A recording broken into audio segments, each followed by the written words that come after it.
back, everyone! It is the 7th of January. I feel like I haven't left my chair in the last 8 hours, so that's good. I posted yesterday, and I just want to mention that because nobody watched it. I'm just gonna start this video by saying subscribe now or I'll hunt you down. As you may know, England and the UK has plunged into its 3rd lockdown. Yay! Today, I'm going to give you a little blast from the past. Last April, when I did my 2nd ever video, Things to Do in Quarantine. If you haven't watched it, you should watch it now. I talked about things you could do in quarantine. What better time is there to give you more advice on how to occupy your time than now? We're going to start with the TV section. Some programmes that you can watch. Number 1 is The Serpent. It is on BBC. It's about this murderer in the 70s. It's really interesting. It's really good. There are 8 episodes in total, and I think me and my parents are on episode 5 or 6. The next one is The Great. It is about Catherine the Great in Russia. I'm gonna have to look that up. We've only seen 1 episode of it. Elle Fanning and Nicholas Hoult,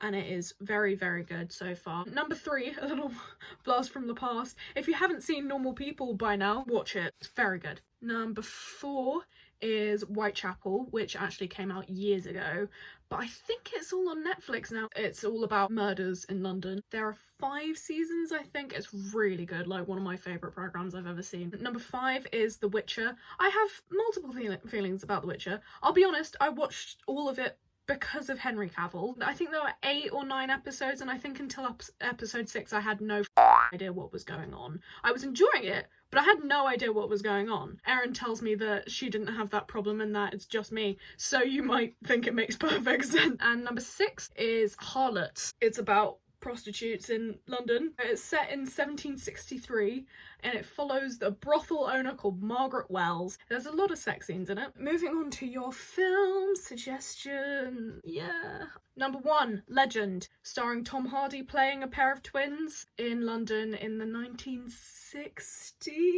Reggie and Ronnie Kray. The second one, which is more of like just a feel-good film, is Yesterday. Guy's on a bike and he gets hit by a car and he's fine, but the world is like changed. No one knows the Beatles. The Beatles just didn't exist. Number 3 is Sliding Doors, which stars Gwyneth Paltrow. Basically 2 versions of Gwyneth Paltrow's life play at the same time. Well, not her, the character, obviously. It sort of just sees what would happen if she'd like missed the train or if she'd got on the train, how would her life have gone from there. Number 4 is Silence of the Lambs, and I loved it. I thought it was great. I was so gripped by it. And then Wang, whose favourite film is Insidious, told me that she thought it was scary, and I was like...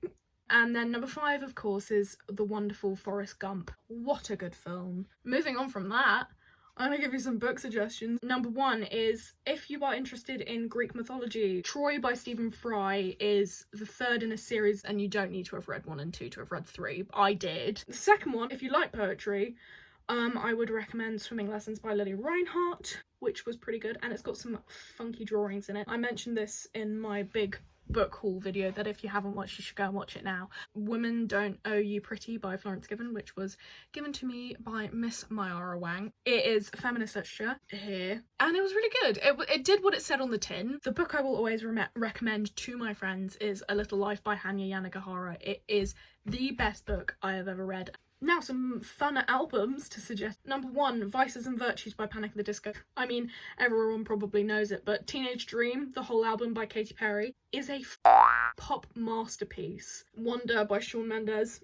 I quite liked it. Number 4, obviously, is Blood Harmony by Phineas. I don't even know how to verbalise how much I love the album. Bad Blood by Bastille. And number 6 is Divinely Uninspired to a Hellish Extent by Lewis Capaldi. He has just got such a lovely voice. Now moving on to games, I thought I'd spice it up. Number 1 is What Do You Mean, which is a card game. It is the like picture version of Cards Against Humanity. Number 2, a mobile game for you, is Join Clash. Basically all you do on it is run. Number 3 is a card game, which is Knockout Whist. Number 4, a game to play. This one is a board game because I'm just spicing up so much for you. I am so helpful. If you're not entertained by both this and by my suggestions, I don't know what will do it. Anyway, number 4 is Simpsons Game of Life, which is like regular Game of Life, but it's Simpsons themed. Another fun little category for you. 5 YouTubers to watch. Yay! Number 1, if you like British commentary YouTubers, Tom Harlock. Number 2, a YouTuber you should watch is me. A group channel which I really enjoy is the E-Boys. They're like a lower budget version of the Sidemen. They're also British. There are 4 of them. Number 4, her name is Jack Anderson. I like her content. She does stuff on fashion and she's just light-hearted and upbeat. And number 5, if you like cartoons, which I do, The Odd Ones Out. I enjoy their content very much. You can also, if you're feeling really bored, I've spent the last week trying to draw blood out of the stone that is my English personal investigation. That's, oh my god, I'm literally losing it. I'm so hungry. Please tell me what videos you want to see. I'm grasping at straws here. If you haven't already, like, comment, and subscribe. Turn on the notification bell. Thanks so much for watching.